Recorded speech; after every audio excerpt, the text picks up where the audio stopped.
Zoo. Neil Anderson joins us from Swamico. Hi, Neil. Well, good morning, guys. We're still with the red panda, and what we want to do is take this segment to show you the exhibit itself and how it is set up. You know, part of the exhibit when you set up is, of course, you want to be able to house the animals in an exhibit that meets their needs, you know, and also not only from an enrichment standpoint, but from a husbandry standpoint as well. Now, this exhibit you can see is completely enclosed because, of course, these guys are climbers. You can see we do have several different pine trees within the exhibit. They like to lay up and rest in those particular areas. You know, and we talked about getting these two together.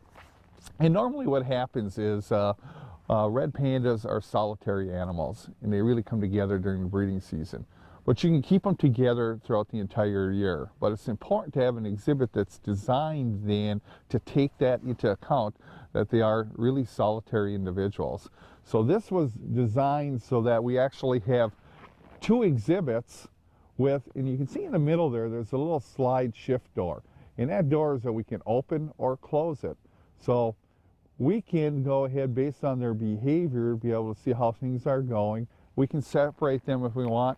And, of course, with a new animal, we have the ability then to go ahead and do a slow introduction. So what it all means is that we have an outstanding red panda exhibit. Now, this exhibit has really worked out well. We have several different shelter buildings in here. The winter is fine for them. It's the hot summer that we have to have the building air conditioned.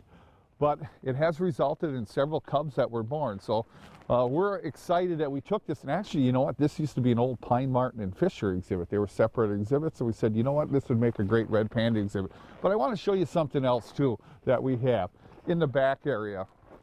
Now, you can see Tybo. He's feeding right now. He's got right now some bamboo, and he's got his leaf eater biscuits.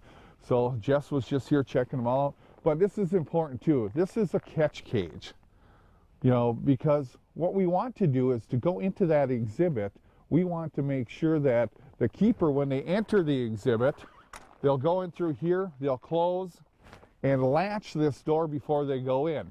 That way there's no opportunity for the animal to accidentally sneak out, and of course then it's out of his exhibit. But here's another trick that to use. Now you got to remember, these keepers lock and unlock maybe 50, 60 locks a day. But to go ahead when it's cold and wet and rain, whatever, they use a little piece of carpeting over the top, keeps their locks nice and dry.